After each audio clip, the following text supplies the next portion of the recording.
주성분 분석을 우리가 사실 저번 달에 조금 다루었어요. 그래서 여러분이 이 주성분 분석이라는 게 어떤 건지 대충 감을 가지고 있다고 이렇게 생각을 할 거고요. 정준 분석이라는 거는 영어로 이 canonical correlation analysis라고 부르는데요. 이 canonical 이라는 단어가 이제 한국말로 번역을 하다 보니까 사실은 일본말로 먼저 번역을 하고 그게 한국말로 온 게 이제 정준 분석이라는 그런 뜻인데요. 뭐 중요하다 뭐 그런 뜻이에요. 중요한 변수들을 찾아낸다 그런 거고 그거는 우리 약 1시간 후에 다시 이야기를 하도록 하겠습니다. 그래서 오늘 강의를 좀 시작을 해보도록 할게요. 화면이 안 넘어가지? 네, 그래서 오늘 그 주성분 분석 PCA에 대해서 길게 이야기를 하고요. 아까 얘기했듯이 정준 분석에 대해서 간단하게 이야기를 할 예정이고요. 지금 보고 있는 슬라이드 여러분들 다 가지고 있겠죠? 가지고 있죠? 잠깐만 확인을 좀 해볼게요. 뒤로 올라가 있나? 네, 둘 다 올라가 있는 것 같네요. 네. 먼저 주성분 분석에 대해서 이야기해 보도록 하겠습니다. 자, 주성분 분석 그리고 그 다음에 이야기할 정준 분석 모두 이 차원 축소의 한 방법이라고 이해를 할 수가 있어요. 그래서 그 차원 축소 중에서도 우리가 지금 다룰 것은 선형 차원 축소예요. 그래서 위에 linear라고 되어 있죠. 그래서 linear dimension reduction, 선형 차원 축소를 하는 방법 중에 가장 대표적인 방법이다. 이렇게 생각을 할 수가 있어요. 자, 우리가 나중에는 자료에 대해서 이런 주성분 분석을 할 텐데 자료에 대해서 주성분 분석을 하기 전에 이 자료가 나오는 population에서 주성분 분석이 어떤 것인지 한번 먼저 보도록 하겠습니다. 그래서 우리가 랜덤 벡터를 생각한다는 것은 이 랜덤 벡터가 이 드로우된 population을 생각하는 거와 같죠. 그래서 이 랜덤 벡터가 나오는 어떤 분포를 생각을 먼저 하고요. 근데 이 랜덤 벡터가 지금 p개의 변수로 이루어져 있다고 생각을 하는 거예요. 그래서 이 x가 x1부터 xp까지 p개의 변수로 이루어져 있는데 그러면 이 랜덤 벡터를 우리가 관측을 했을 때 이 관측값들이 있는 공간의 차원이 이제 p가 되겠죠. 그래서 p가 너무 클 때는 이 관측값들을 한 번에 우리가 눈으로 보고 어떤 패턴을 파악하기가 어렵기 때문에 이 관측값들이 있는 차원인 p를 그거보다 훨씬 작은 d라는 값으로 줄이고 싶은 거예요. 예를 들어서 p가 100이라면은 d는 뭐 1, 2, 3부터 뭐 10이 될 수도 있고 근데 작은 숫자가 되는 거겠죠. 그래서 p개의 변수가 있는데 이 p개의 변수를 이제 d개의 변수로 바꾸고 싶다. 그런데 이렇게 바꿀 때 아무렇게나 바꾸는 게 아니고요. 이 d개의 변수를 우리가 고르는데 가장 여기서는 지금 interesting 하다는 표현을 썼어요. 가장 우리가 관심 가질 만한 값으로 바꾸는 그런 작업을 하는 방법 이렇게 하는 것 자체를 우리가 이 차원 축소라고 이렇게 이야기를 합니다. 그래서 첫 번째 방법은 이 interesting 하다는 게 그 어떤 뜻인지를 먼저 생각을 해야겠지만 우리가 D개의 변수를 고르는 가장 기본적인 방법은 변수가 P개가 있으니까 그 중에 D개를 고르는 그러니까 이 best subset이라는 이야기는요. 그러니까 이 P개의 변수 중에 D개를 고르는데 이 D개의 변수를 고르는 여러 방법 중에 있잖아요. 그래서 어떤 크리테리언을 만들어 놓고 이 크리테리언을 가장 잘 만족하는 그런 변수 셋을 고르는 방법을 생각을 할 수가 있겠죠. 자, 이런 방법은 우리가 그 선형 회귀 분석에서 많이 다뤘던 방법이에요. 회귀 분석에서 여러분이 그 변수 선택이라는 것을 할 때 그때 이렇게 베스트 सब셋 셀렉션을 실제로는 못하기 때문에 뭐 forward selection, 뭐 backward stepwise selection 뭐 이런 것들을 이용을 했었죠. 자, 두 번째 방법은 우리가 보통 선형 차원 축소라고 하는 거는요. 새로운 변수를 만드는 거예요. 그래서 예를 들어 차원을 d로 줄이겠다. 그러면은 새로운 변수 g1부터 gd까지 이렇게 새로운 변수를 만드는데요. 각각의 변수들이 기존에 있던 변수들의 리니어 컨비네이션으로 선형 결합으로 나타낼 수 있도록 이렇게 만드는 게 이제 선형 차원 축소의 기본적인 방법이라고 생각을 할 수가 있습니다. 자, 그래서 우리가 선형 결합을 할 때 이 선형 결합을 만드는 이 개수들, 이제 A1부터 AP까지 있는 이 개수들을 모두 모아서 벡터인 A로 만들면은 그러면은 이 새로운 변수 G는 A 트랜스포즈 X로 표현이 될 수가 있어요. 그래서 이 벡터 A라는 게 뭔지 생각을 해보면은 우리가 이 X, 지금은 랜덤 벡터인데 그 중에 한 값이라고 생각을 해보세요.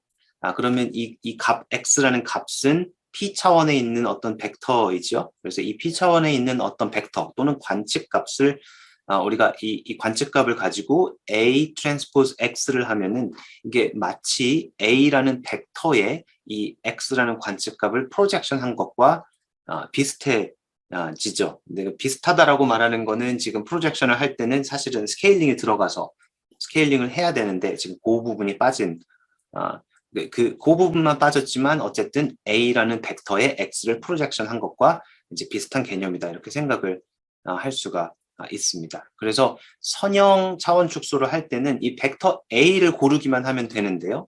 이 벡터 A를 고를 때 여기 써 있는 말이 무슨 말이냐면요.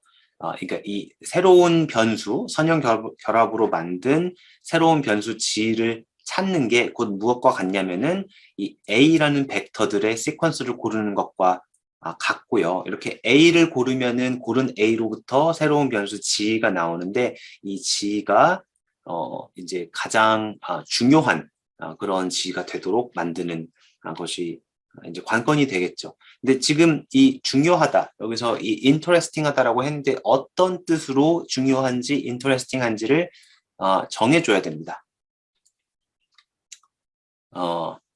그래서 그 얘기를 좀 해볼게요. 이제 그 전에 우리가 아까 이 A라는 이 개수, 이 리니어 컨비네이션의 이 코에피션트들인 개수들을 프로젝션으로 이해를 하고 싶다고 했는데 그때 스케일링이 들어가야 된다고 했잖아요.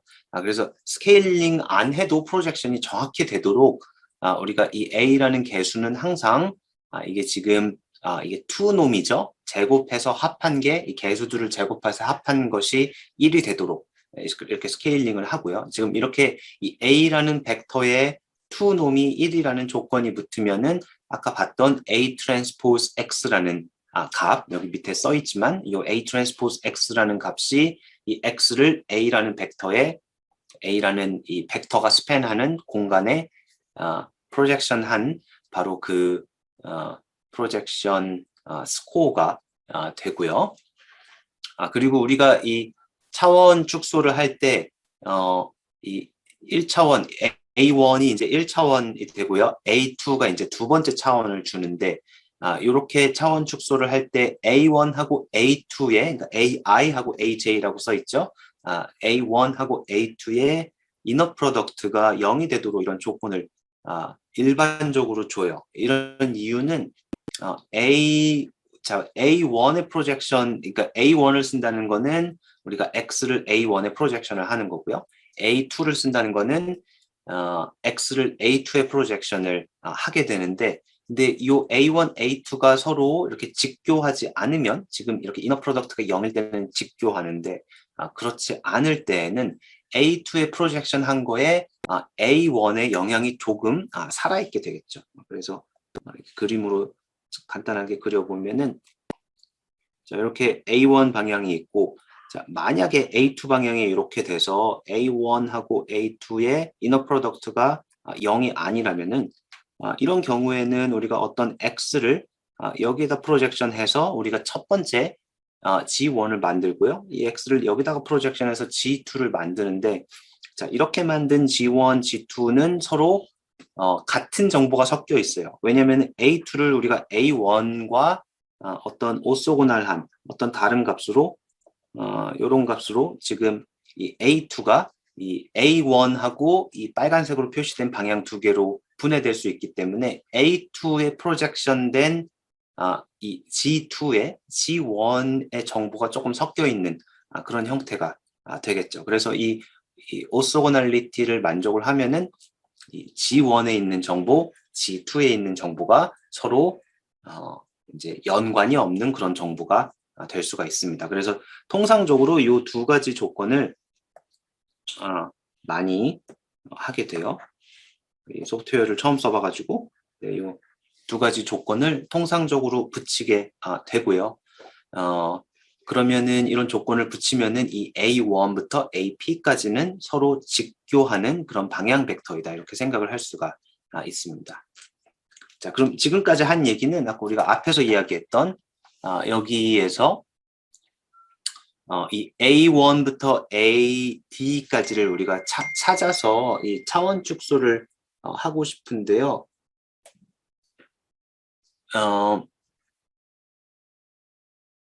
네.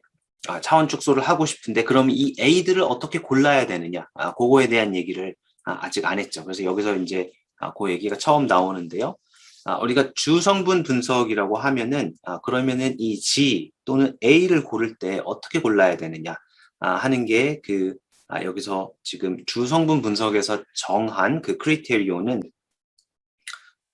이 A를 골라서 프로젝션을 했을 때 이 프로젝션 스코어의 분산이 가장 크도록, 그러니까 우리가 차원 축소를 할 때 기존에 있는 데이터의 분산이 어느 정도였으면은 이 차원 축소를 한 이후에 분산도 최대한 클 수 있도록 그렇게 만드는 게 이제 이 주성분 분석이 돼요. 그래서 예를 들어서 D가 1일 때 예를 들면은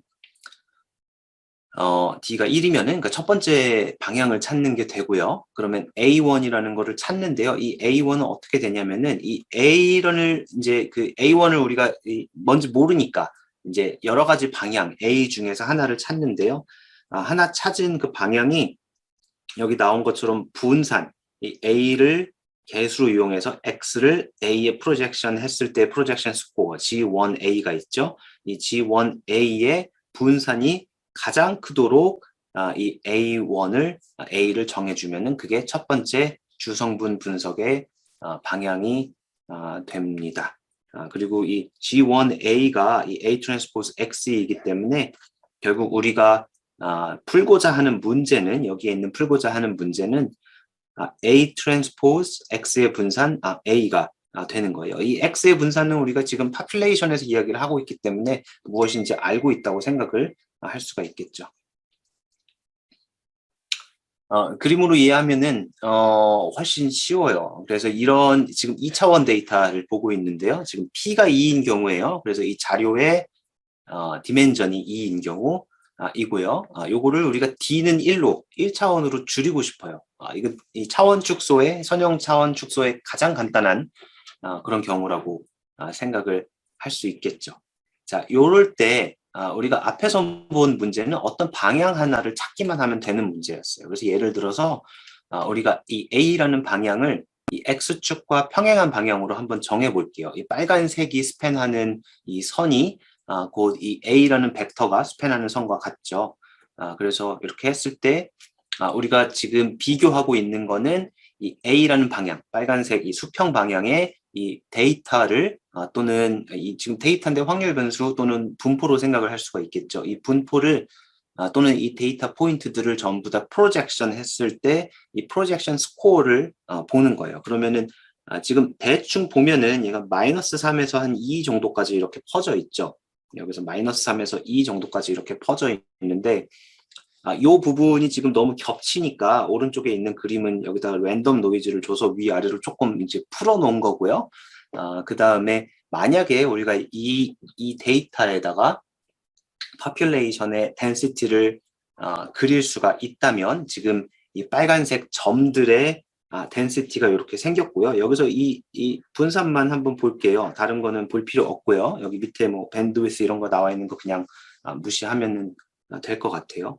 분산이 0.79가 됩니다. 그럼 우리는 아까 분산을 가장 크게 하고 싶었는데 지금 이 숫자 0.79라는 숫자 하나로는 별로 의미가 없죠. 0.79가 다른 가능한 분산보다 큰지 작은지 알 수가 없기 때문에 지금 상태로는 의미가 없죠. 그래서 다른 분포를 아니죠. 다른 방향을 좀 비교를 해보면은 이 경우는 지금 세 가지를 비교를 하고 있어요. 우리가 아까 봤던 첫 번째 주성분의 방향을 찾는 그 문제에서 이 candidate을 수평한 방향 빨간색, 지금 이 첫 번째 A는 1, 0이 되어 있는 게 수평한 방향이죠. 그 다음에 초록색으로 되어 있는 수직 방향, A는 0, 1로 우리가 골랐다면 이게 수직 방향이고요. 그 다음에 이렇게 45도로 고르는 세 번째 초이스가 있을 수가 있어요. 자, 그러면 각각에 대해서 우리가 이 데이터를 각각의 방향에 프로젝션 한 다음에 프로젝션 스코어의 분산을 비교를 해보면은 우리가 아까 봤듯이 수평 방향으로는 분산이 0.79였고요. 지금 보면은 수직 방향으로는 분산이 1.04고 이렇게 대각선 방향으로 생각을 하면은 분산이 1.32가 돼서 우리가 이 셋 중에 주요한 성분을 하나 고른다라고 생각을 하면은 그러면은 분산이 가장 큰 성분, 곧 이 파란색 성분이 더 다른 두 개에 비해서 더 주요한 성분이다 이렇게 생각을 할 수가 있습니다. 자, 그러면 지금 보고 있는 이 파란색이 답이냐? 그건 우리가 확신할 수는 없죠. 왜냐하면 내가 여기서 지금 45도 이 각도가 있는 게 이 파란색인데요. 여기 45.1도로 내가 조금만 더 틀면은 그럼 이 분산이 조금 더 커질 수가 있잖아요. 그래서 실제로 그 이 주 성분은 이렇게 주먹구구로 구하는 건 아니고요. 이렇게 분산을 우리가 여기서 방향을 이렇게 돌려가면서 이 분산이 가장 클 때, 그때 멈추면 그게 바로 주 성분의 방향이 되는 거죠. 그래서 이건 수치적으로 풀어야 되는 그런 문제라고 이야기할 수가 있겠습니다. 지금 우리가 2차원만 이야기했는데요. 3차원 또는 더 고차원을 생각을 해보면은 이게 어떻게 되는지 한번 볼게요. 자, 왼쪽부터 보는데요. 지금 우리가 보고 있는 건 지금 3차원이에요. 2차원은 우리가 그 스캐터 플롯에 관측값들을 이제 뿌릴 수가 있는데요. 3차원은 우리가 이렇게 이 지면에, 화면에 나타내기가 어렵죠. 왜냐하면 실제로 3차원 공간 안에 점들이 있기 때문에. 그래서 지금 보고 있는 왼쪽에 있는 이 X로 표시된 점들은 여러분 3차원 공간에 이렇게 구름처럼 이렇게 점들이 퍼져 있다 이렇게 생각을 하면은 되고요. 그 다음에 우리가 원하는 거는 이 첫 번째 주성분의 정의가 뭐였는지를 한번 생각을 해보세요. 그럼 첫 번째 주성분의 정의는 어떤 방향이 하나 있어서 이 방향으로 이 점들을 모두 프로젝션 했을 때 분산이 가장 큰 바로 그 방향이 첫 번째 주성분의 방향이 됩니다. 그럼 우리가 분산을 보기 때문에 이 프로젝션 했을 때 위치는 별로 상관이 없어요. 그래서 지금 보면은 이 첫 번째 방향이 지금 여기서 이렇게 나가고 있는 방향인데 지금 왼쪽으로 가도 되고 오른쪽으로 가도 되고 그건 뭐 상관이 없고요. 근데 이 벡터를 내가 그릴 때 이 데이터의 중간에서부터 그렸어요. 요거는 사실은 데이터의 중간에서 출발할 필요는 없지만 우리가 데이터 중간이 아니고 뭐 여기서 출발을 해도 이 방향으로 우리가 프로젝션을 해도 지금 위쪽에 있는 이 선에다가 이 직선에 프로젝션 한 거나 밑쪽에 있는 이 직선에 프로젝션을 한 거나 분산은 항상 같죠. 그리고 벡터로 보면은 이 첫 번째의 방향 벡터나 두 번째 선의 방향 벡터나 전부 다 같기 때문에 어디서 출발하는지는 중요하지 않지만 그렇지만 우리가 이거를 이 차원 축소의 관점에서 본다면 우리가 1차원 차원 축소는 이렇게 이야기를 하는데 2차원 3차원 이것도 비슷하게 이해될 수 있지만 만약에 0차원으로 차원 축소를 한다면은 0차원이라는 거는 그 변하는 게 없어야 돼요. 그래서 점 하나거든요. 그래서 요게 이제 그 이 3차원 데이터의 평균, 이 평균으로부터 출발을 해서 1차원은 이 평균에서 나가는 벡터로 이렇게 그리는 게 그림을 그려서 이해할 때는 이제 통상적인 그런 방법이다라고 생각을 하면은 됩니다. 그리고 2차원을 한다면은요, 2차원은 어떻게 되냐면 우리가 아까 여기서 평균에서 이 첫 번째 PC 방향이 요 방향이었잖아요. 그러면은 이 두 번째, 아직 이야기를 안 했는데요. 두 번째는 이렇게 오소고날한 두 번째 방향으로 고르면 되는데 이 두 번째 방향을 할 때 결국 1차원, 2차원 두 개의 주성분을 이용해서 차원 축소를 한다면은 그러면은 이렇게 3차원 공간에 있던 거를 이제 2차원으로 차원 축소가 됐기 때문에 지금 그림에서 보는 거와 같이 이런 평면이 나온다 이렇게 생각을 하면은 좋을 것 같아요. 자, 두 번째 주성분에 대해서는 사실 정의를 안 했어요. 네, 그래서 그거에 대해서 지금 다시 한번 보도록 하겠습니다. 그래서 지금 보고 있는 거는 이제 population PCA예요. 그러니까 이 관측값에서 주성분을 정의하는 게 아니고요. 이 모집단에서 주성분을 정의를 할 때 어떻게 해야 되는지. 그럼 우리가 생각하는 모집단은 이 랜덤 벡터 X가 이제 랜덤 샘플이 되는 그 모집단, 우리 가상의 모집단이죠. 그 모집단이고요. 이 모집단의 평균이 뮤, 평균 벡터가 뮤, 그다음에 공분산 행렬이 시그마라고 이렇게 가정을 하겠습니다. 모집단이니까 우리가 뭔지 모르지만 뮤하고 시그마라는 게 있다는 거는 알고 있어요. 그러니까 이게 존재하는 그런 모집단을 생각을 하는 거고요. 뭐 정규분포 얘기를 우리가 굉장히 많이 했는데 주성분 분석은 이제 꼭 정규분포가 아니어도 정의도 잘 되고 추정도 잘 되는 그런 방법이라고 생각을 하면은 좋을 것 같아요. 자, 그래서 그 두 번째를 정의하기 전에 첫 번째를 다시 한번 정의를 할게요. 그래서 첫 번째 이 주성분은 자, 첫 번째 주성분인데요. 첫 번째고요. 자, 이 주성분의 이 방향 벡터를 먼저 정의를 할 거예요. 이 방향 벡터는 아까는 A라고 했는데 지금은 U1으로 바꿨어요. 자, U1이 되는데요. 이게 뭐냐면은 이 X를 U1에 프로젝션 했을 때 그때 분산이 가장 크게 되는 그런 이 방향 벡터 U1이 있다면 그리고 항상 존재를 하고요. 그 U1이 우리가 첫 번째 PC 디렉션 벡터라고 이렇게 부르게 됩니다. 그래서 이 문제의 답을 우리가 구할 수 있다라고 생각을 하면은요. 네, 구하는 법에 대해서는 좀 이따 얘기를 할 거고요. 구할 수 있으면은 이 U1 벡터는 지금 이 P 차원에 있는 방향 벡터예요. 그래서 U11부터 U1P까지 이제 P의 값이 개수로 들어가고요.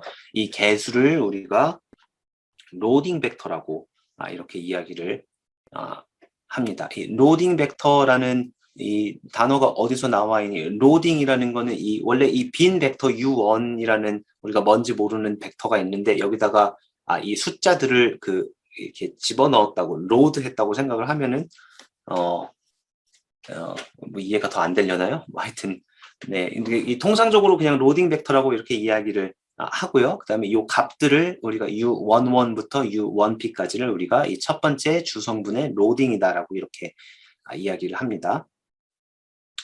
자, 그러면은 이 G1이라는 거, 우리가 아까부터 만들고 싶었던 G1이라는 게 있었죠. 이거는 자, X, 이 랜덤 벡터 X를 U1의 방향에 프로젝션한 스코어예요.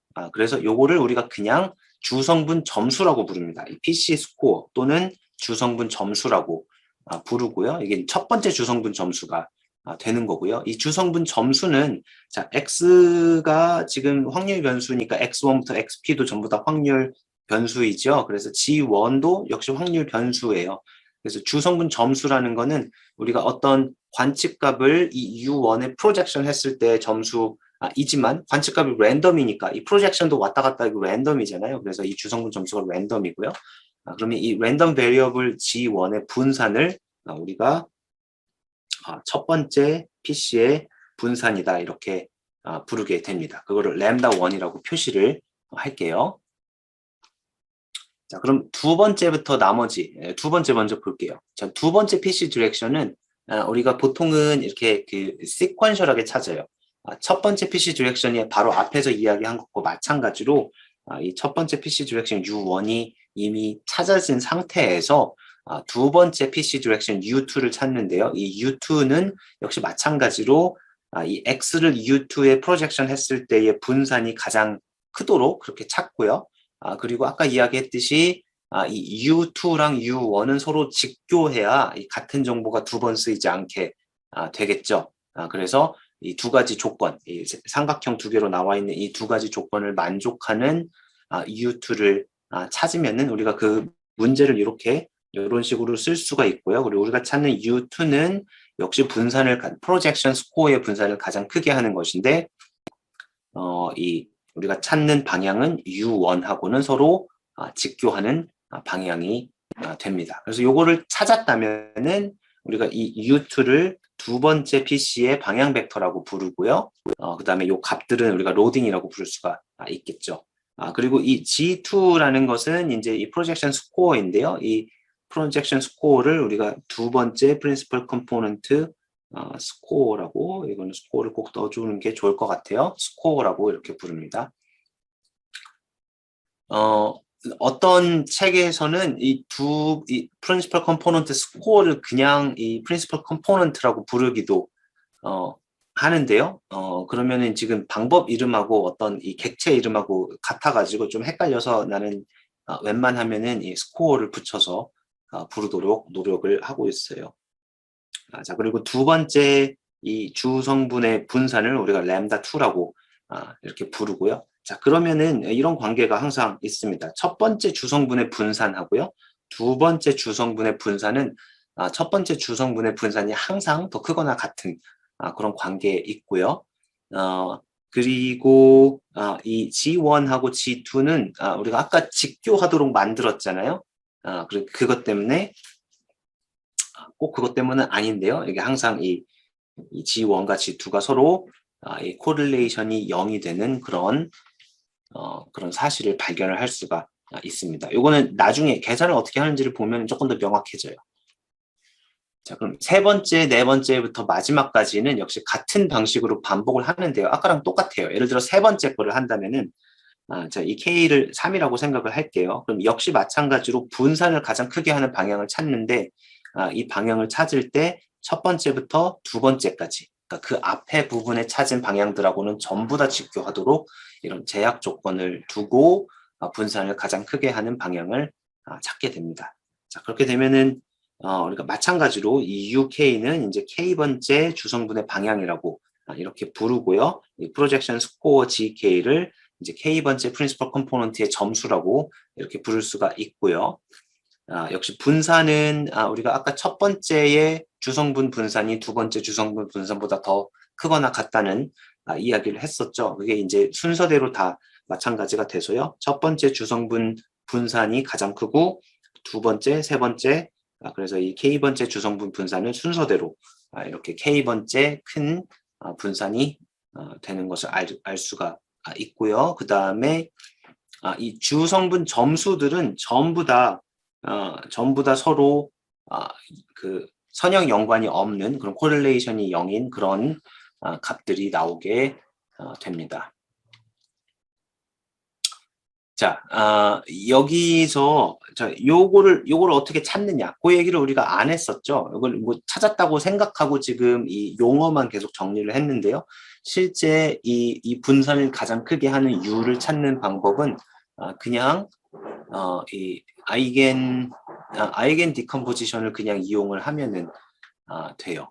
자, 아이겐 디컴포지션 우리가 앞에서 많이 이야기를 했는데 다시 한번 리콜을 하면은요. 지금 시메트릭이고 서로 뭐라 그러죠? 대칭이고 그다음에 부호가 양인 시메트릭이고 positive definite matrix인 시그마에 대한 아이겐 디컴포지션을 우리가 이 매트릭스의 아이겐 디컴포지션을 U, 램다, U 트랜스포즈 이렇게 쓸 수가 있고요.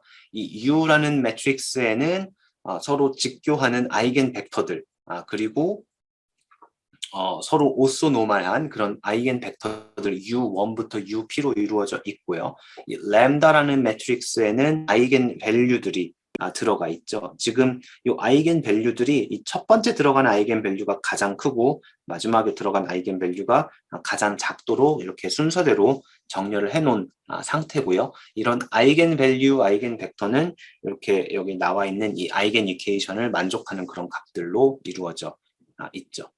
자, 그러면은 이 주성분의 이 주성분이 아까 우리가 어떤 옵티마이제이션 문제처럼 분산을 가장 크게 하는 U이다 이렇게 써져 있었는데요.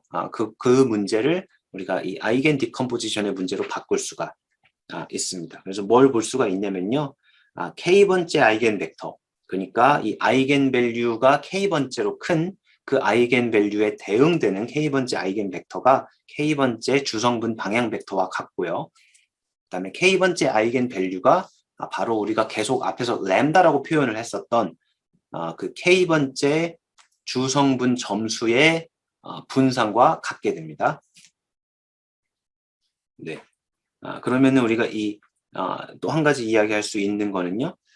이 주성분 방향들이 일단은 우리가 오소고날하다는 조건을 걸어놓고 찾았잖아요. 그리고 지금 이 U1, UI, UJ가 전부 다 이 아이겐 벡터들이기 때문에 서로 직교를 하는 그런 성질이 있는데 그것뿐만 아니라 이 시그마 오소고날하다는 이런 성질도 있게 돼요. 시그마 오소고날하다는 게 무슨 뜻이냐면요. 지금 요 가운데 우리가 이 오소고날하다는 게 이 UI와 UJ의 이너 프로덕트가 0이라는 건데 시그마 오소고날하다는 거는 UI와 UJ의 이너 프로덕트를 정의를 할 때 가운데 시그마를 집어넣어서 정의를 했다는 뜻이에요. 그냥. 근데 이게 이해가 안 되면은 요거랑 똑같은 뜻이 오른쪽에 있는 거거든요. 이거는 이 X를 요거를 한번 좀 써볼까요? 자, 요거는 뭐랑 같냐면은 요쪽 게 요게 뭐랑 같냐면요. 이 G가 뭐였죠? 우리가 아까 이 U로 할게요. 그러니까 UI 트랜스포즈 X였고요. 그 다음에 이 GJ는 UJ 트랜스포즈 X였어요. 그래서 요거는 또 뭐랑 같냐면은 우리가 UI, UJ가 밖으로 튀어나올 수가 있죠. 그래서 UI 트랜스포즈 코베리언스의 X, 그다음에 X, 그다음에 UJ 이런 식으로 나오게 돼서 이 X와 X의 코베리언스는 결국 X의 베리언스고요. 우리가 X의 이 분산 행렬을 그냥 시그마라고 쓰기로 했기 때문에 그래서 왼쪽 오른쪽이 같게 되고요. 다시 말하면은 그냥 이 GI와 GJ가 서로 그 uncorrelate 되어 있다. 이런 뜻이죠. 그래서 두 가지를 동시에 만족을 하게 됩니다. 그래서 이 방향으로서 오소고날 하고요. 그 다음에 uncorrelate 되어 있다. 두 가지를 동시에 만족을 하게 돼요. 요거는 이 아이겐 디컴포지션을 했을 때, 그 다음에 주성분 방향 벡터에 대해서만 이렇게 두 개가 동시에 만족하는 성질이 있게 됩니다. 다른 성질은 일반적으로 다른 우리가 벡터를 아무렇게나 고르면 이런 성질이 있지가 않아요. 왜 그런지를 간단하게 한번 보도록 할게요. 우리가 지금 여기서 지금 보고 있는 거는 지금 여기 써 있는 사실, 우리가 아이겐 벡터가 이 PC 디렉션 벡터와 같다라는 사실의 증명이 지금 여기 써 있다고 생각을 하면 되는데요. 첫 번째 PC 디렉션을 찾는 그 문제가 이 U 트랜스포즈 X의 분산을 가장 크게 하는 그런 U를 찾는 건데요. 근데 U 트랜스포즈 U가 1이라는 이런 컨스트레인트가 붙어 있었어요. 그래서 우리가 이 컨스트레인트가 있는 맥시마이제이션 문제는 여러 가지로 풀 수가 있는데요. 이제 그 중에 하나가 여러분 1학년 때 미적 시간에 아마 배웠을 것 같은데 이 라그랑지안 멀티플라이어를 이용을 하면은 쉽게 찾을 수가 있죠. 그래서 이 라그랑지안 멀티플라이어를 이용을 해서요. 이 분산을 가장 크게 하는 문제를 무엇으로 바꾸냐면은 원래의 오브젝티브 펑션에서 이 라그랑지안 멀티플라이어 람다라는, 여기서 람다는 아까 그 분산의 람다랑은 조금 다른, 그냥 이 멀티플라이어 람다예요. 그냥 아무 그냥 변수를 갖고 온 거고요. 그래서 U 트랜스포즈 U 빼기 1이 이라는 조건이 있기 때문에 요거를 이렇게 넣어서 라그랑지안 멀티플라이어를 이용을 해서 라그랑지안 프로블럼을 바꾸고요. 그러면 이렇게 생긴 새로운 함수를 만들어요. 이건 U와 램다의 두 개가 동시에 이제 인풋이 되는 그런 함수가 되는데요. 이 함수의 이 스테이셔너리 포인트 중에 맥시마이저가 맥시멈이 있게 되는 거죠. 스테이셔너리 포인트라는 거는 이제 이렇게 맥시멈도 스테이셔너리고요. 이렇게 이제 인플렉션 포인트 같은 것도 스테이셔너리 포인트예요. 그래서 어쨌든 미분해서 0이 되는 점이기 때문에 이렇게 미분해서 U로 미분해서 0이 되도록 놓고요. 그 다음에 램다로 미분해서 0이 되도록 놓으면은 그러면 그냥 요 표현이 그냥 나와요. U 트랜스포즈 U 마이너스 1은 0. 요 두 가지를 쓸 수가 있고요. 그래서 U로 미분해서 0으로 두면은 램다 U 마이너스 아니죠. 시그마 U 마이너스 램다 U가 0이 되기 때문에 요것을 풀면은 어떻게 되죠? 이게 오른쪽으로 가면은 요런 식으로 이렇게 되는 거고요.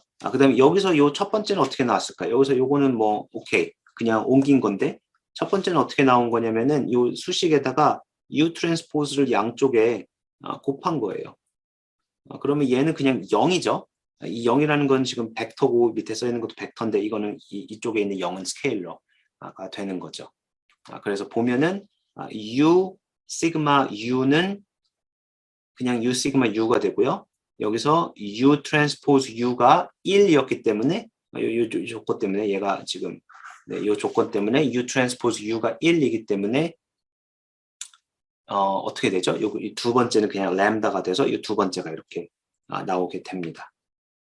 자, 그러면은 우리가 이 스테이셔너리 포인트인 U랑 램다는 결국에는 이 식을 만족하는 그런 U랑 램다가 되는데요. 우리는 이 1번식 아이겐 이퀘이션을 만족하는 U와 램다의 페어가 P개가 있다는 것을 알고 있어요. 그래서 지금 후보가 되는 것들은 이 아이겐 밸류, 아이겐 벡터들인 UI, 램다 i들이 이제 후보가 되는 거고요. 그 중에서 우리가 이 후보들 중에서 이제 답이 되는 애들은 우리가 원래 이 분산을 맥시마이즈 하는 거였죠. 그럼 다시 말하면 이 분산을 맥시마이즈 하는 거기 때문에 이 아이겐 밸류 중에 가장 큰 아이겐 밸류와 그에 해당하는 아이겐 벡터를 고르면은 그게 바로 답이 되는 거겠죠. 네, 그래서 비슷한 같은 로직이에요. 비슷한 게 아니고 같은 로직을 이용을 하면은 두 번째, 세 번째, 네 번째 그때의 프린시플 컴포넌트 디렉션과 그때의 분산이 결국에는 이 아이겐 페어로 나온다는 것을 알 수가 있습니다. 요거는 설명을 하면은 그대로 반복이 되기 때문에 그냥 넘어가도록 할게요. 네, 그래서 우리 지금까지 파퓰레이션 이야기를 했는데요. 만약에 정규 분포, 이렇게 생긴 정규 분포에서의 아이겐 아니죠. 아이겐 디컴포지션을 해서 우리가 프린시플 컴포넌트를 구한다면은 자, 정규 분포 같은 경우는 덴시티가 이렇게 타원의 형태로 나오잖아요.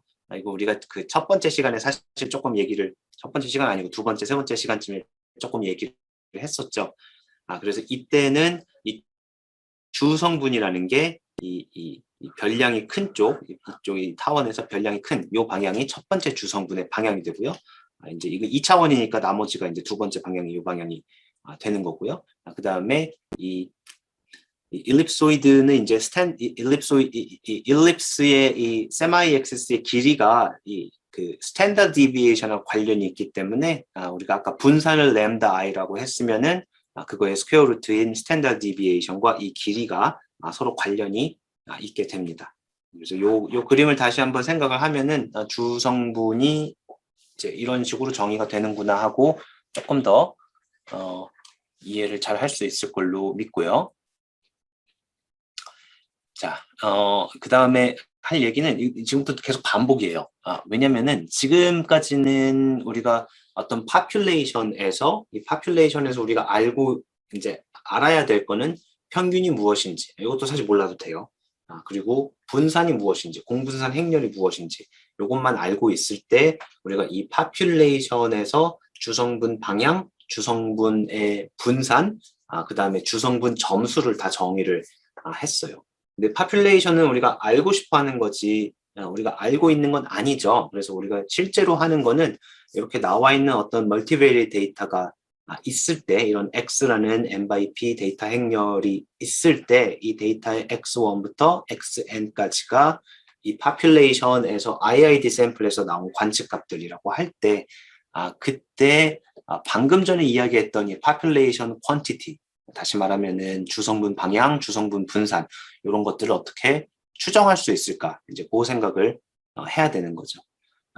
요거는 이 추정은 굉장히 간단해요. 우리가 지금 정규분포라고 이야기를 하지 않았어요. 아니어도 된다고 이야기를 했어요. 만약에 정규분포라면은 아까 파퓰레이션에서 정의된 거를 그대로 이용해서 이 maximum likelihood estimate를 구할 수 있는데요. 그렇게 구한 게 지금 정규분포라고 가정하지 않고 구하는 거와 정확히 같게 되기 때문에 우리는 그 가정을 하지 않고 그냥 일반적으로 이거는 뭐랑 비슷하냐면요. 플러그인 에스티메이터 또는 그 method of moment estimator 이런 거랑 좀 비슷하게 생각을 하면 될 것 같아요. 그래서 지금 정의를 할 거는 우리가 이런 샘플이 있을 때 x1부터 xn까지의 샘플이 있을 때 이 샘플에서 우리가 데이터에서 계산할 수 있는 주성분은 무엇인가 그거에 대한 내용인데요. 우리 아까 그 population 주성분을 정의할 때 평균도 필요 없고 공분산 행렬 시그마만 있으면 다 정의가 됐잖아요. 여기서도 마찬가지로 역시 공분산 행렬 S, 샘플 공분산 행렬 S만 있으면 다 정의가 되는 겁니다. 그래서 이 샘플 공분산 행렬을 이 population 공분산 행렬 시그마의 자리에 그대로 넣고요. 그 다음에 앞에 나와 있던 그런 정의들을 반복을 하면은 이 샘플 공분산 행렬의 아이겐 디컴포지션으로 이 샘플 PC 디렉션과 이 분산이 나오게 되어 있어요. 네, 그래서 아까 한 얘기를 정말로 그대로 반복을 하는데요. 그러니까 그래도 반복을 하면은 K번째 주성분 방향, 이 샘플 방향이죠. 그러니까 이 데이터로부터 구한 K번째 주성분 방향은 이 U 트랜스포즈 SU를 가장 크게 하는 방향이면서 그다음에 뭐 이런 오소고널리티 컨디션을 만족하는 건데요. U 트랜스포즈 SU가 뭔지 생각을 해보면은 이 S라는 게 결국에 이 코베리언스 X의 추정값이었죠. 그래서 그냥 시그마 대신에 S를 넣은 거고요. 결국 주성분 이 점수의 분산을 가장 크게 하는 그런 방향이다 이렇게 생각을 하면 되고요. 그래서 UK에다가 햇을 붙였어요. 보면 알겠지만 이 햇이 붙은 이유는 추정값이라는 뜻으로 우리가 햇을 붙인 거고요. 자, 그리고 아까 이 점수 이야기를 할 때 이 점수는 아까 우리가 확률 벡터 하나의 점수니까 확률 변수였죠. 근데 여기는 그 확률 벡터의 관측값 x1부터 xn이 있기 때문에 이 점수가 이제 n개의 점수가 나오게 됩니다. 각 관측값마다 하나의 점수가 나오게 되죠. 그래서 그 관측값의 점수들을 모아서 우리가 gk라는 새로운 벡터로, 이건 n 벡터예요. n 벡터로 만들 거고요. 여기 지금 식을 보면은 관측값을 평균을 뺀 관측값을 이 방향에 프로젝션 했을 때 프로젝션 스코어가 이 점수의 이제 한 인스턴스가 되는 그런 것이라고 생각을 하면은 될 것 같아요. 자, 그럼 우리가 이 데이터에서 주성분 분석을 할 때 차원 축소를 했다라는 것을 어떻게 이야기를 하냐면요. 예를 들어서 P 차원에서 2차원으로 낮춘다면은 그러면은 우리가 이 2차원에서 우리가 그 최종적으로 가지고 있어야 될 그러니까 P차원에서 2차원을 낮출 때 생각을 해보세요. P차원에서 점들이 막 이렇게 퍼지고 있어요. 우리가 관심 있는 거는 이 변동이 어떻게 되는지를 알고 싶은 건데, 이것을 2차원으로 줄였어요. 어떤 평면으로. 그러면 이 2차원 평면에 엑시스, 그 코디네이트 시스템이 있죠. 엑시스. 이게 뭐냐면은 이 U1 hat, U2 hat, 이게 이제 코디네이트 시스템을 주는 그 엑시스가 되고요. 그럼 이 코디네이트 시스템에 대비한 이 점들의 위치는 이 주성분 점수로 주어지게 되겠죠. 그래서 2차원으로 줄었다면 이 스코어 벡터, 요것만 가지고 있으면은 우리가 이제 나머지는 버리고 가장 주요한 성분의 변동을 이 스코어 벡터들만으로 표현할 수가 있게 되죠. 그래서 우리가 이렇게 생각했을 때 이것이 이제 가장 인포머티브하다, 가장 정보를 많이 준다. 근데 어떤 뜻에서 정보를 많이 주냐 하면은 이제 베리언스가 가장 크다라는 뜻에서 정보를 많이 준다 이렇게 생각을 할 수가 있습니다. 얘를 한번 볼게요. 6차원 데이터고요. 지금 이 데이터는 6차원 이 데이터인데 여기 사실 레이블이 있어요. 그래서 빨간색, 파란색 두 개의 레이블이 있는데 원래 지금 첫 번째부터 여섯 번째 변수까지 이 스캐터 플롯을 그리면 이렇게 되고요. 자, 이것을 주성분 분석을 하고 나면은 우리가 스캐터 플롯을 다시 그릴 수가 있는데 그것은 바로 이 프린시플 컴포넌트 스코어들만을 이용해서 스캐터 플롯을 다시 그릴 수가 있겠죠. 지금 보면은 이 컴포넌트 1이라고 되어 있는 것, 여기 보면은 이 엑시스가 마이너스 2에서 2까지예요. 그래서 변동이 상당히 크고요. 요거를 컴포넌트 6의 변동하고 비교해보면 마이너스 1에서 1 사이가 안 되죠. 그래서 변동이 컴포넌트 1에서 변동이 가장 크고 컴포넌트 6에서 변동이 가장 작은 이제 그런 걸 볼 수가 있습니다. 그래서 우리가 이 6차원 데이터를 2차원으로 줄인다면은 바로 여기에 있는 요 스캐터 플롯, 요것만 요 스캐터 플롯에 나와 있는 이 주성분 점수만 중요하다 이렇게 생각을 하면은 되겠죠. 자, 그러면은 이 컴포넌트를 몇 개를 우리가 가지고 있어야 되느냐, 이런 질문을 할 수가 있어요. 그래서 이 PCA에서 요 질문은 답이 없는 문제라는 걸 먼저 말씀드리고요. 답이 없다는 거는 이제 사람마다 답이 다 각기예요. 나도 나의 의견이 있고, 이제 뭐 다른 사람은 또 그 사람만의 의견이 있고, 뭐 그런 건데, 지금 내가 통상적으로 많이 쓰이는 그리고 가장 기본적으로 쓰이는 것을 좀 이야기를 좀 해볼게요. 우리가 이 차원 축소를 하는데, 그러면 차원 축소에 축소된 차원을 몇으로 해야 되느냐? 요걸 할 때 먼저 고려해야 될 거는,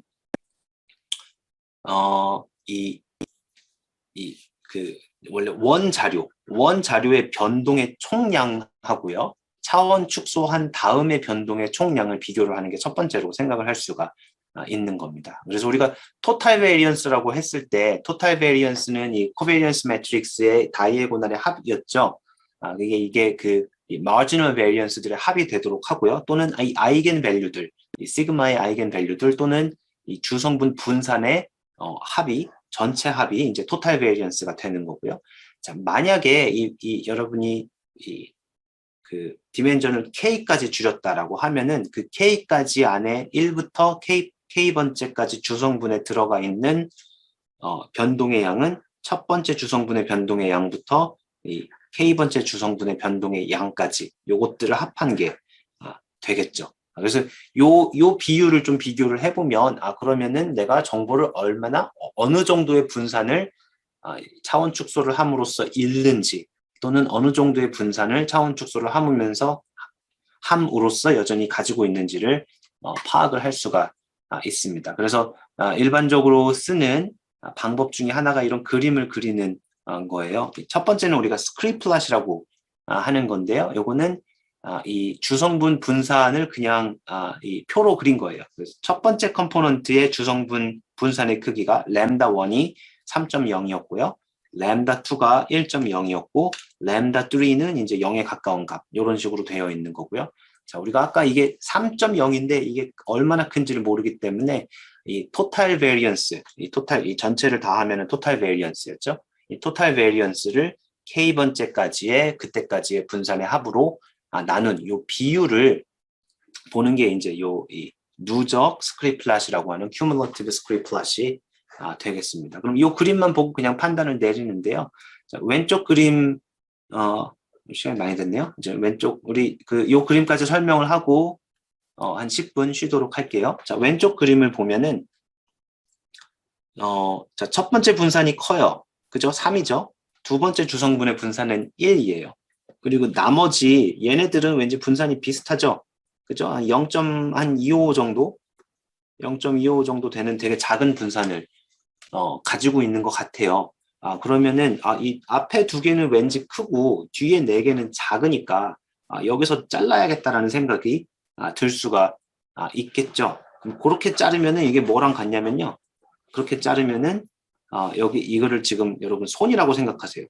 손이라고 이렇게 손이라고 생각을 하면은 여기 딱 이 엘보 여기 보면 엘보라고 써 있죠. 엘보 또는 우리가 뭐 어떤 사람은 그 무릎이라고도 해요. 니 이 엘보 이 팔꿈치에서 끊는 그런 방법을 쓸 수가 있죠. 딱 끊어가지고 두 개만 그러면 1번, 2번만 중요하고 나머지는 분산이 작기 때문에 노이즈일 것이다라고 생각을 하는 이런 방법.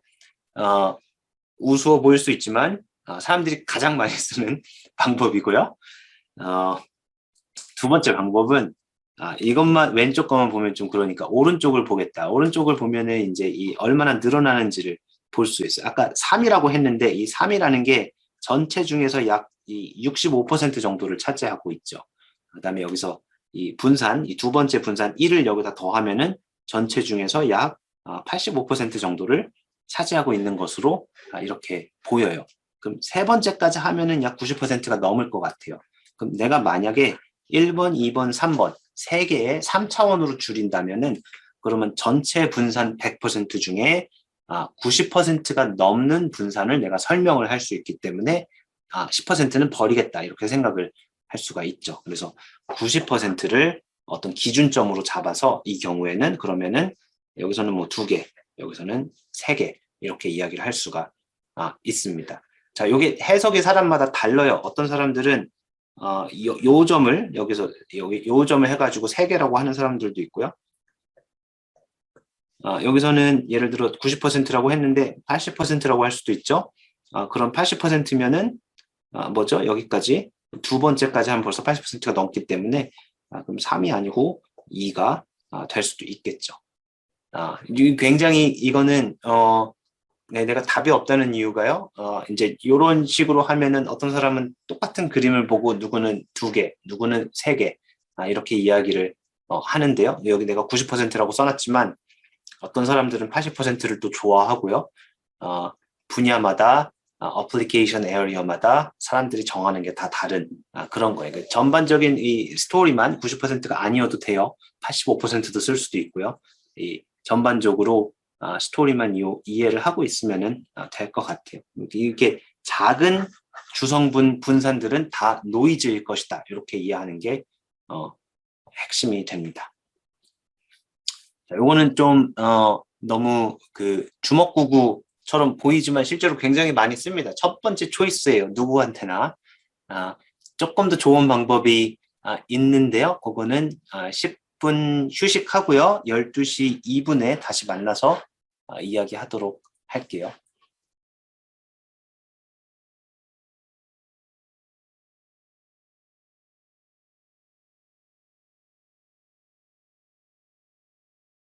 두 번째 방법, 우리가 아까 그 그림으로 하는 방법이 있었죠. 몇 개의 주성분을 골라야 되느냐, 또는 차원 축소를 할 때 어떤 차원으로 줄여야 되느냐 하는 그런 문제를 할 때 사람들이 가장 많이 하는 그런 방법이 아까 봤던 이런 그림, 이렇게 이 그림을 이용한 방법, 이 첫 번째고요.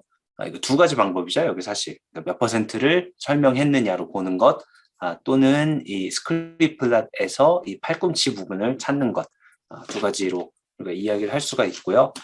조금 더 좋은 방법으로는 이 카이저라는 사람이 나중에 여러분 다음 주에 이 카이저라는 사람 이름이 또 나올 텐데, 이 카이저라는 사람이 만든 방법이 있어요. 요거는 평균적으로 여기서 이 램다 바라고 하는 게 이게 이제 평균적인 그런 분산 양이 되겠죠.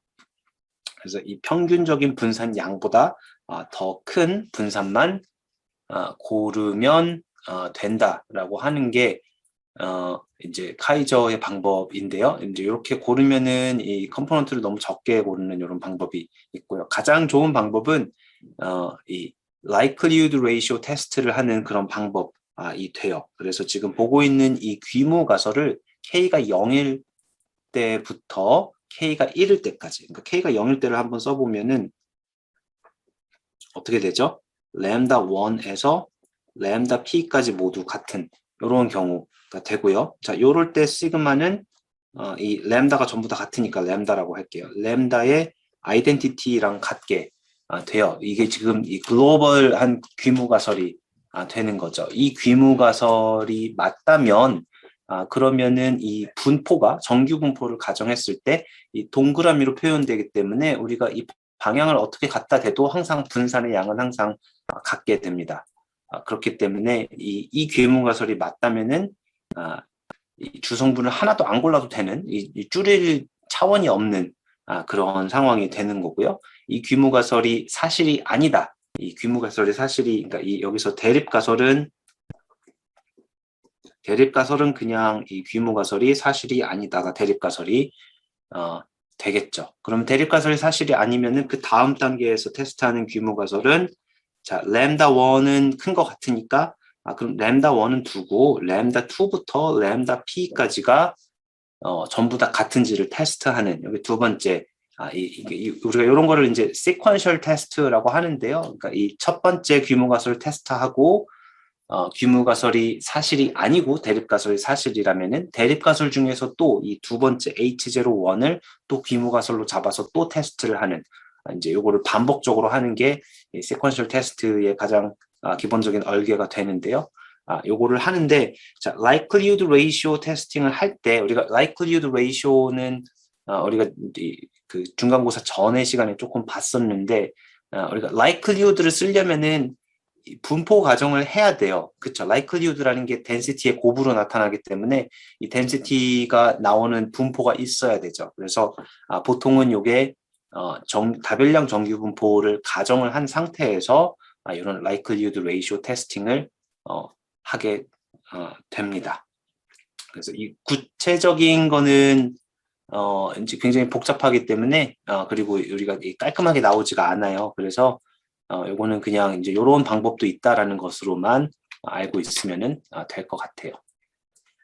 자, 마지막으로 마지막은 아니고요. 다음으로 주성분 분석.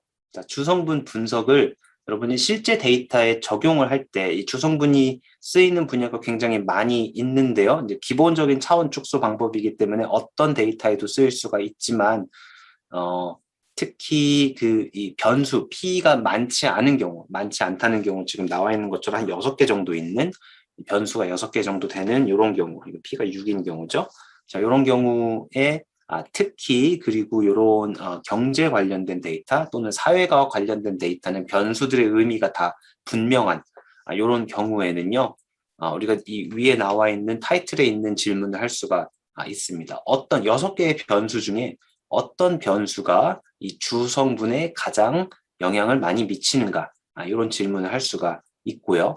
그때 이 어떤 변수가 주성분에 영향을 많이 미치는가를 보기 위해서는 아까 우리가 이 아이겐 벡터의 그 벡터에 있는 그 값들, 로딩 값들을 보면은 대답을 조금 할 수가 있게 돼요. 그래서 밑에 있는 보면은 이 로딩이라는 게 뭐냐면은 지금 아이겐 밸류들, 이건 지금 데이터로부터 계산한 거니까 U1부터 U6까지 있는 요 아이겐 벡터들 또는 주성분 방향들에 있는 로딩들을 지금 여기 있는 표로 그대로 보고 있는데요.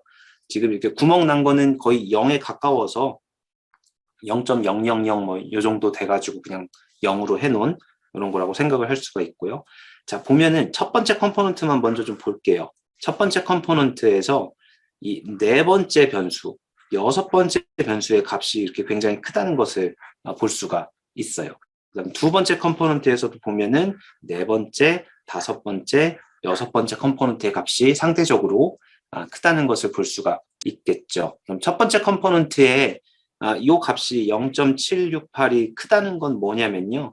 우리가 네 번째 변수를 가리키는 이 6차원 공간에서 네 번째 변수의 방향을 가리키는 것은 어떤 벡터죠? 예, 우리가 E4라고 쓰면은 요렇게 네 번째 방향에만 1이 들어가는 요런 변수가 네 번째 방향의 변수겠죠. 그래서 우리가 이게 E4고요. 나머지 이렇게 있는 이 6차원에서 이 U1을 보면은 이 U1 햇하고 E4하고가 서로 이게 이 이너 프로덕트가 0.768이니까 굉장히 가깝다는 그런 뜻이 돼요. 그래서 이거는 그래서 이 첫 번째 이 U1 햇이 네 번째 변수와 여섯 번째 변수와 가깝다 이렇게 생각을 할 수가 있고요.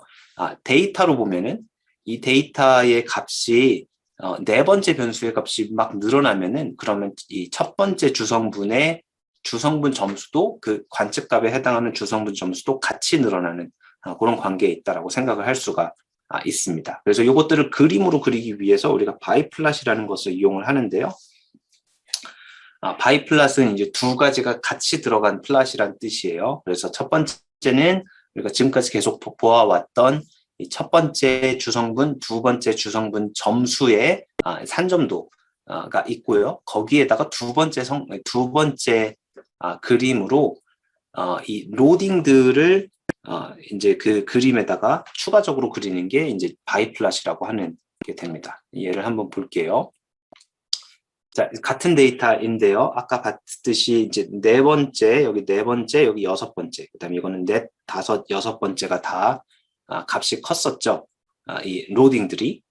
네, 그래서 바이플랫 오른쪽에 있는 것을 우리가 바이플랫이라고 하는데요. 첫 번째는 이제 첫 번째 주성분, 두 번째 주성분으로 프로젝션한 데이터가 나와 있고요. 주성분 점수들의 산점도고요. 이 검은색으로 숫자 써 있는 게 그거고요. 그리고 그 위에다가 요 V4가 뭐가 되냐면요.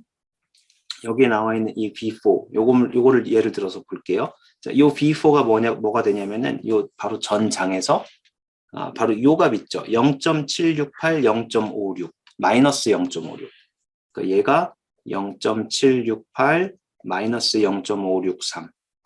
자, 요 방향을 대략 가르치고 있죠. 이 V4가 여기 원점으로부터 이 X축 방향으로는 0.763, Y축 방향으로는 마이너스 563. 이거 조금 연장을 하면은 그 방향이 된다는 것을 볼 수가 있겠죠. 근데 그 방향인데 우리가 좀 스케일링을 해서 이 기존에 있던 산점도와 이제 그 비슷한 방향을 가리키도록 그렇게 한 거라고 생각을 하면은 돼요. 그러면은 이 네 번째 변수가 이렇게 툭 튀어나와 있다는 거는 첫 번째 컴포넌트에도 네 번째 변수가 영향을 많이 미치고요.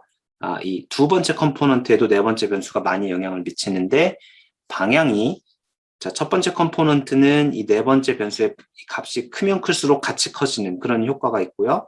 이 두 번째 컴포넌트는 네 번째 변수의 값이 커지면 그러면 아래쪽으로 내려갔죠. 그래서 값이 작아지는 그런 효과가 있는 것을 알 수가 있습니다. 그럼 앞에 1, 2, 3번은 지금 이 첫 번째, 두 번째 주성분과 서로 관계가 별로 없기 때문에 이 가운데 굉장히 이 조그만 화살표로 가운데 지금 표시가 되어 있고요.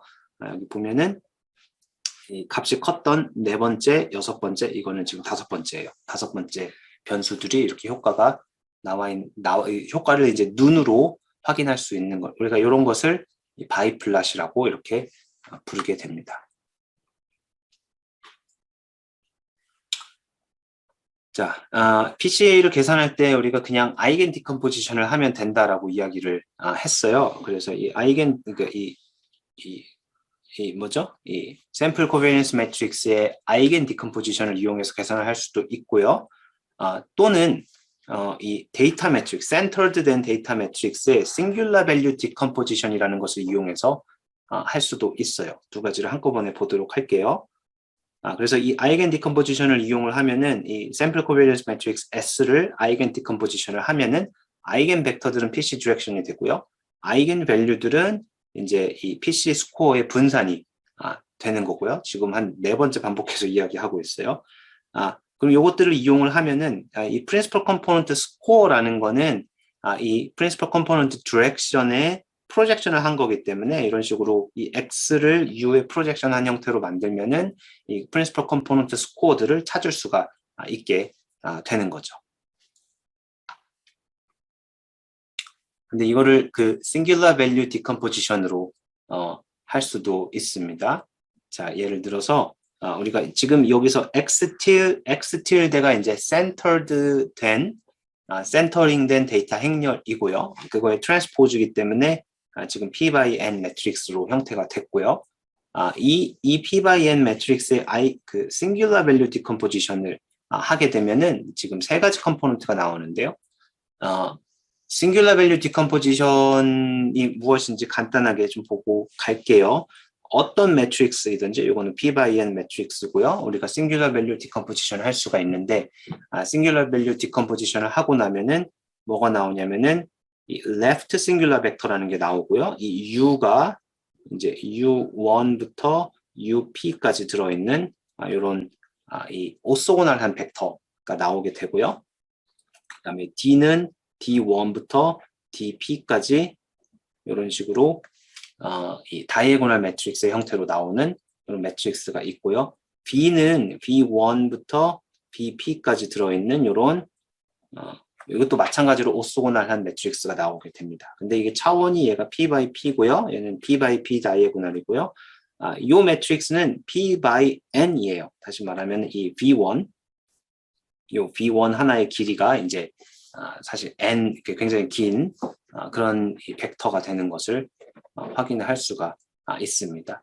이 아이겐 밸류 디컴포지션과 마찬가지로 이 singular value decomposition 역시 이제 우리가 그 항상 유니크하게 존재한다라고 이렇게 생각을 하고요. 손으로 계산을 하진 않고 이제 컴퓨터를 이용해서 계산을 하게 되겠죠.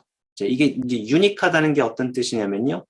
이 U라는 이 벡터, V라는 벡터가 항상 동일하게 나오는데 어떨 때 그러냐면은 이 가운데 있는 다이애고널에 있는 이 싱귤라 밸류들을 우리가 큰 값부터 작은 값순으로 이렇게 정렬을 했을 때 이 유니크하게 나온다 이렇게 생각을 할 수가 있어요. 네.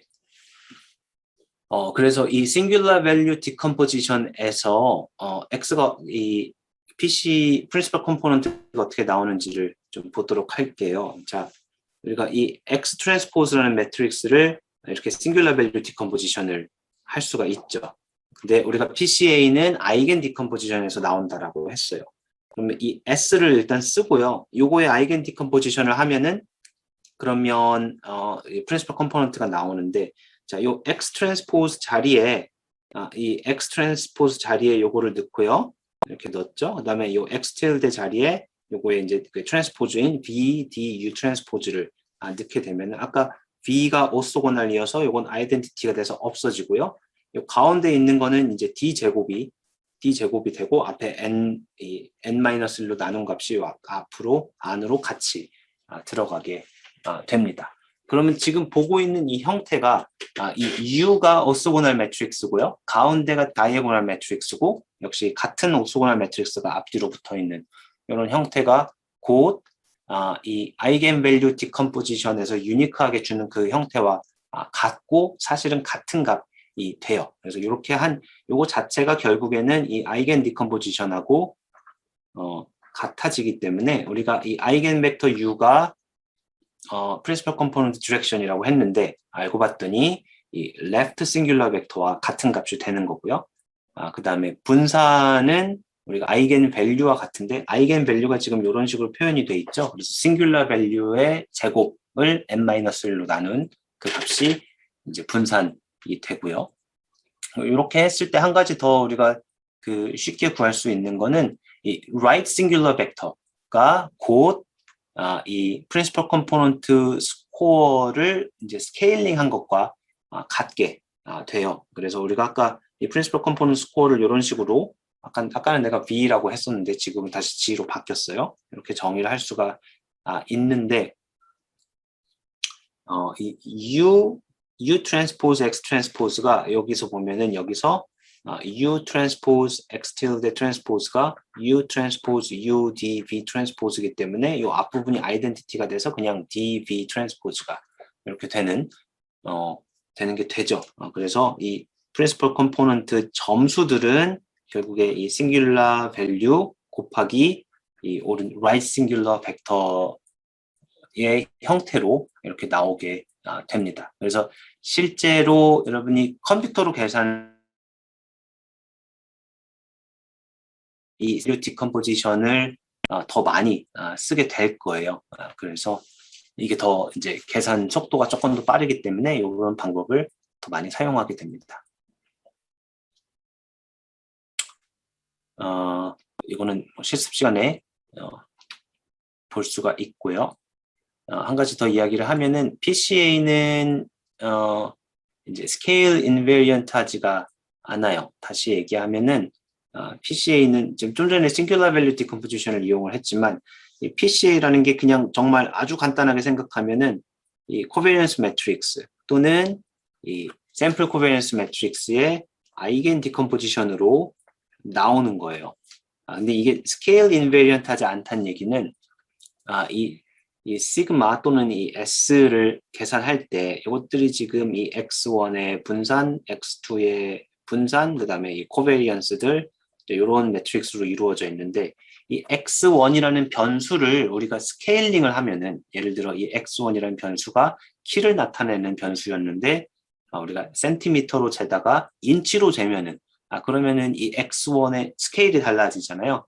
자, 그럴 때 이 S라는 이 샘플 코베리언스 매트릭스 자체가 달라지게 되죠. 그러면 아이겐 디컴포지션이 달라지고 다시 말하면은 이 아이겐 벡터들도 달라지고 이 주성분 방향도 달라지게 돼요.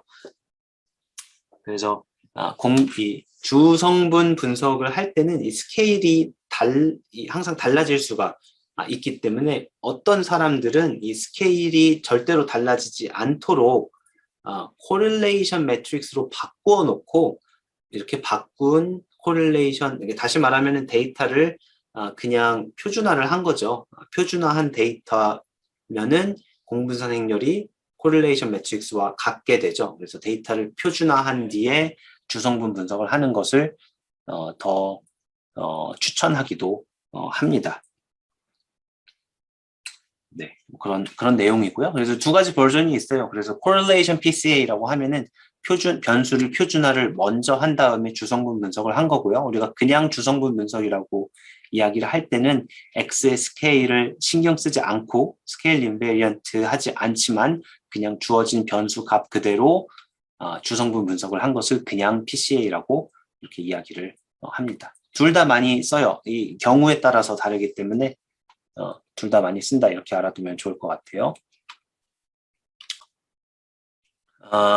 네.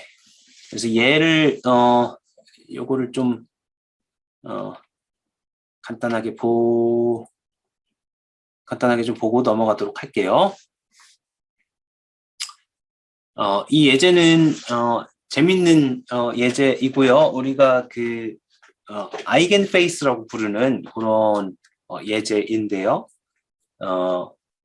지금 뭐를 한 거냐면은, 자, 우리 관측값, 우리 지금 주성분 분석이라는 거는 어떤 파퓰레이션이 있고, 또는 파퓰레이션을 우리가 근사하는 어떤 샘플이 있을 때, 이 파퓰레이션 또는 샘플로부터 이 데이터의 주요한 성분이 무엇인지를 뽑아내는 그런 분석 방법이라고 생각을 하면은 될 것 같아요. 그래서 주요한 성분이 예를 들어 10개가 있다.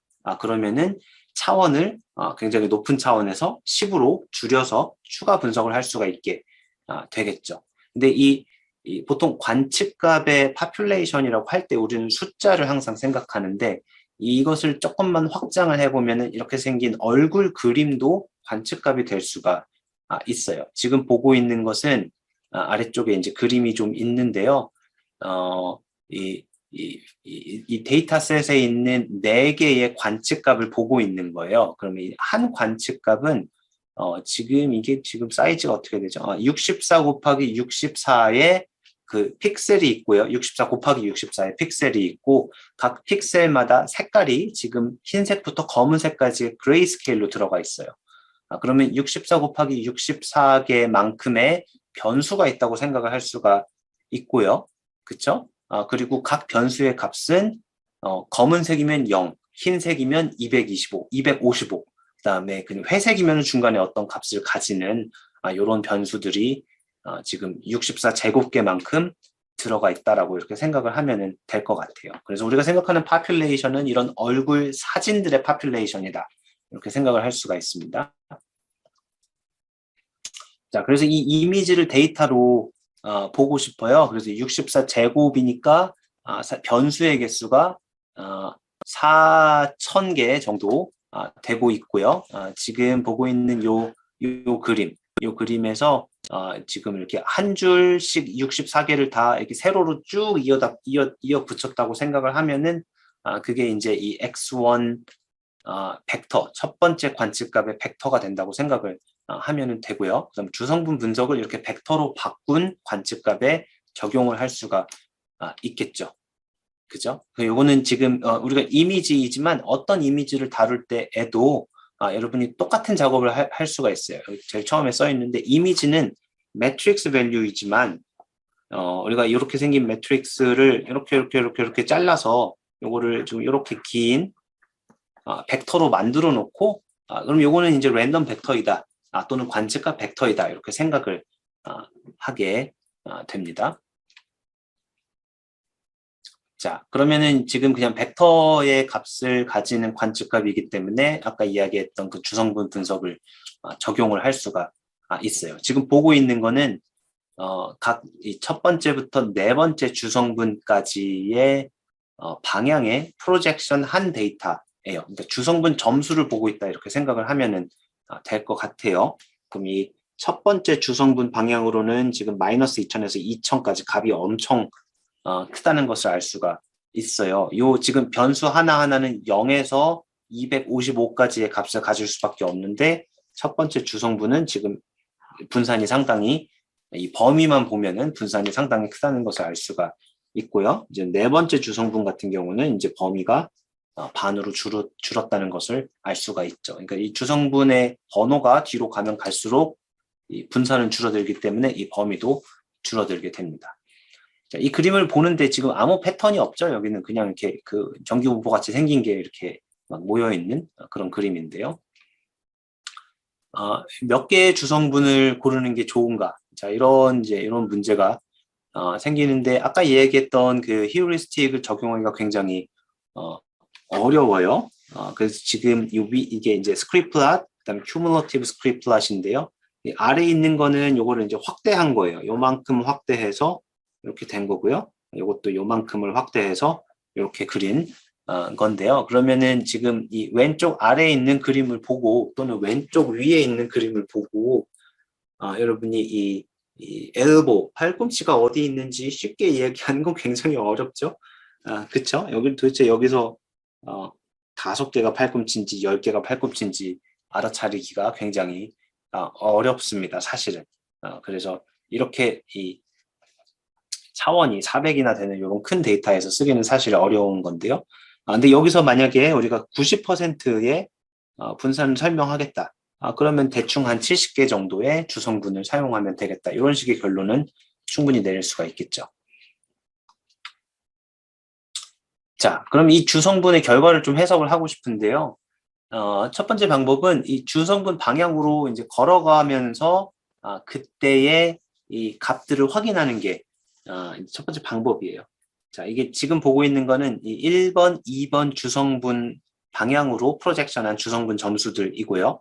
주성분 점수는 각 관측값마다 하나씩 주어지기 때문에 예를 들어 요점은 74번째 이미지의 첫 번째, 두 번째 주성분 점수라고 볼 수가 있습니다. 지금 여기 0이죠? 지금 요 가운데가 요게 이제 평균, 전체 데이터의 평균이에요. 그리고 여기서 첫 번째 주성분의 방향은 이 가로 방향, 이 방향이 이제 첫 번째 주성분의 방향이 되겠죠.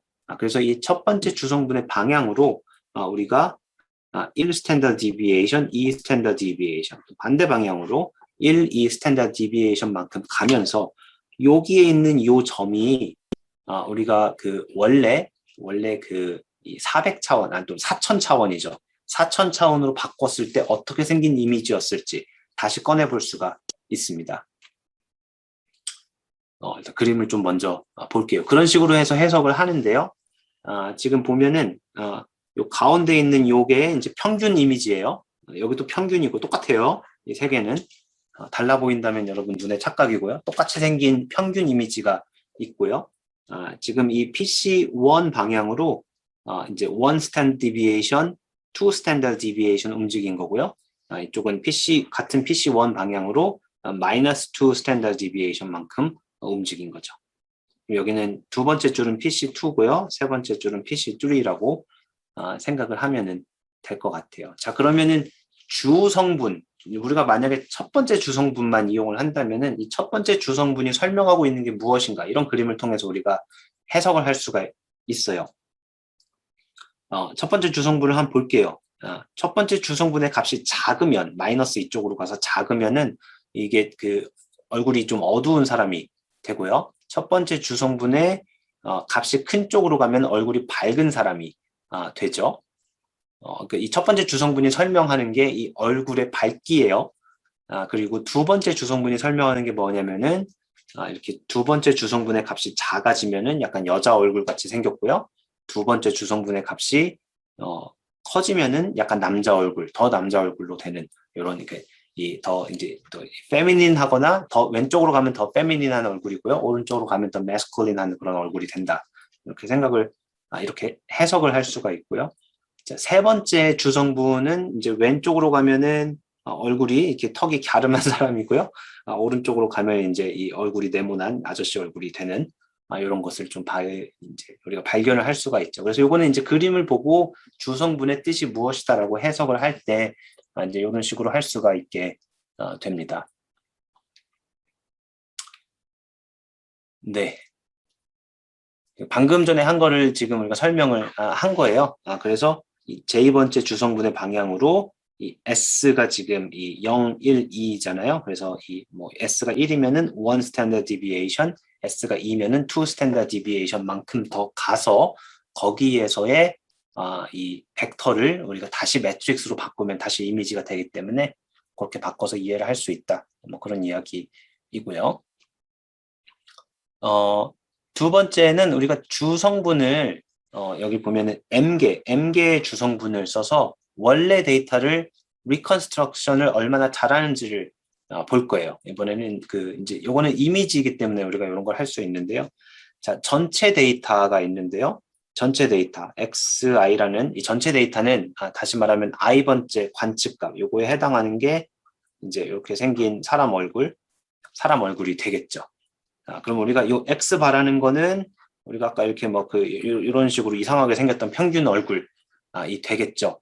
그럼 여기다가 첫 번째부터 이제 전체 P까지의 전체 주성분과 그 주성분 방향으로의 주성분 점수를 계속 더하면 결과적으로는 원래 깨끗한 얼굴이 다시 나오게 됩니다. 그래서 이 오리지널 데이터 매트릭스의 i번째 값을 주성분으로 이렇게 분해를 할 수가 있고요. 우리가 이 m개의 주성분만 쓰고 싶다라고 하는 거는 결국에는 이 m 플러스 1부터 p번째까지의 주성분들은 이건 노이즈니까 버리고요.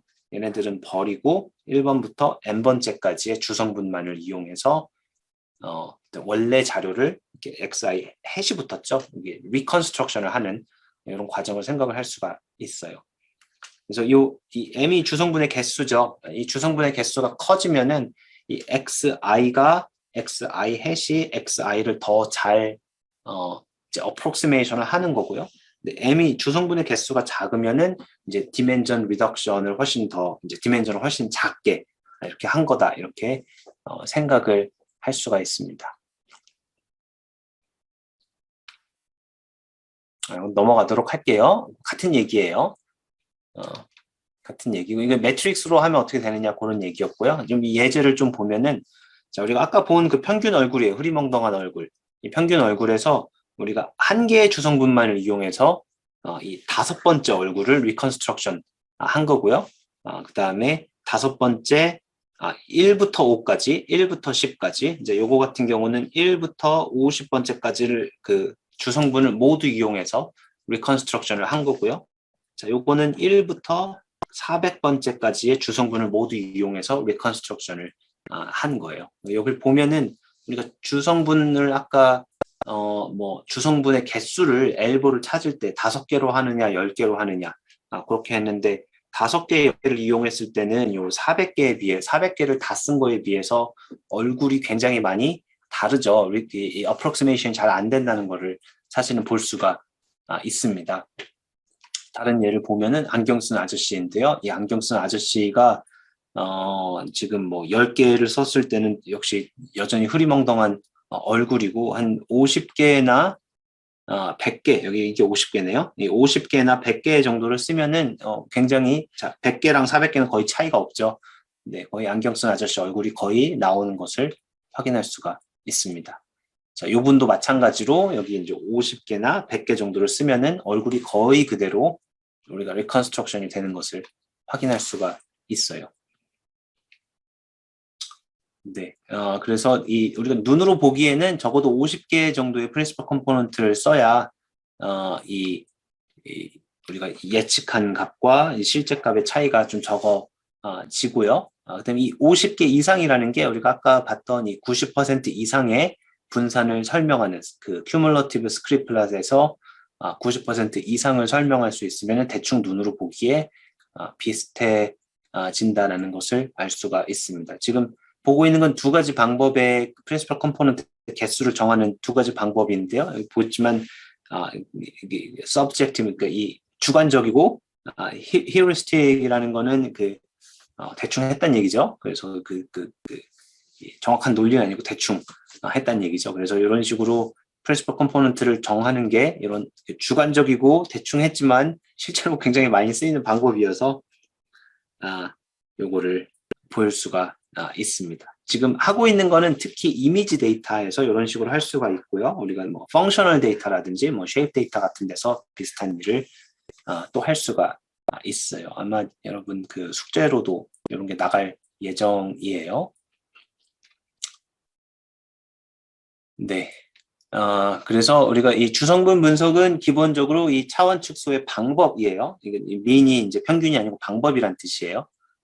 PCA는 차원 축소의 방법이고요.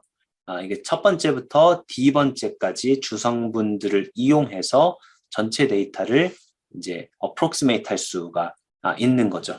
그러면은 이 P 차원의 데이터가 아니고 D 차원의 주성분 점수만을 이용해서 이제 더 다음 분석을 할 수가 있게 됩니다. 네. 그런 이야기고요. 요 꼭지는 준비를 하긴 했는데 그 간단하게만 얘기를 할게요. 다른 얘기하는데 시간을 너무 많이 써가지고.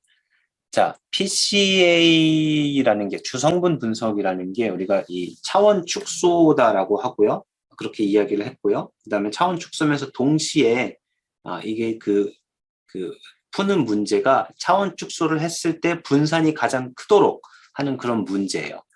그러면은 우리가 2차원으로 3차원을 2차원으로 줄은 이 오른쪽에 있는 그림에서 이 2차원 이 플레인에 프로젝션된 데이터의 분산이 이제 가장 커졌다면은 그럼 여기 지금 사실 나와 있는 이 그림은 뭐죠? 요것들은 이 approximation error라고 볼 수 있죠. 이 지금 원래 이 x 요 값을 이 평면에 있는 요 값으로 우리가 approximation을 했기 때문에 이렇게 approximation 할 때의 error라고 볼 수가 있어요. 그러면 여기 나와 있는 이 식은 뭐냐면요. 원래 값인 xi를 x바 더하기 ai라는 이런 approximation을 할 때 그때 차이가 얼마나 크느냐 이제 그런 얘기가 되는 거죠. 그래서 지금 우리가 원래 이 주성분 분석을 정의를 할 때는 이 주성분의 분산을 크게 하는 것과 그게 이제 주성분 분석의 정의가 되는데요. 같은 말을 거꾸로 보면은 이 approximation error가 작도록 하는 게 결국에는 또 주성분 분석이 됩니다. 근데 이 approximation error가 굉장히 많잖아요. 이게 마치 regression에서 우리가 이 잔차가 여러 개 있는 것과 같죠. 우리가 사실 보는 거는 이 에러를 제곱한 다음에 다 합한 그런 형태죠. 제곱한 다음에 다 합한 이 sum of squared error를 가장 줄이는 이런 방법이 주성분 분석과 결국엔 같은 방법이 됩니다. 지금 얘기한 거는 지금 사실은 증명을 해야 되는 그런 방법이에요. 사실이에요. 그래서 그 증명이 여기에 있거든요. 여러분이 가지고 있는데 이거는 여러분이 한번 자세히 써놨으니까 여러분이 한번 읽어보는 걸로 대신 하도록 할게요. 여러분이 이거는 한번 2장인데요. 필요한 얘기는 여기 다 써놨고요. 증명은 뭐 이렇게 되는데 증명은 별로 뭐 스탠다드 해요. 우리가 중간에 이 폰 노이만 이니퀄리티를 쓰면은 스탠다드 하고요. 지금 얘기한 이 사실이 이 에카르트 영 머스키 띠오렘의 어떤 스페셜 케이스가 되는데요. 뭐 이 띠오렘을 알 필요는 없고 방금 이야기한 사실이 사실은 증명이 필요한 건데 뭐 증명을 할 수 있다. 뭐 이런 정도로만 알고 넘어가면 되겠습니다.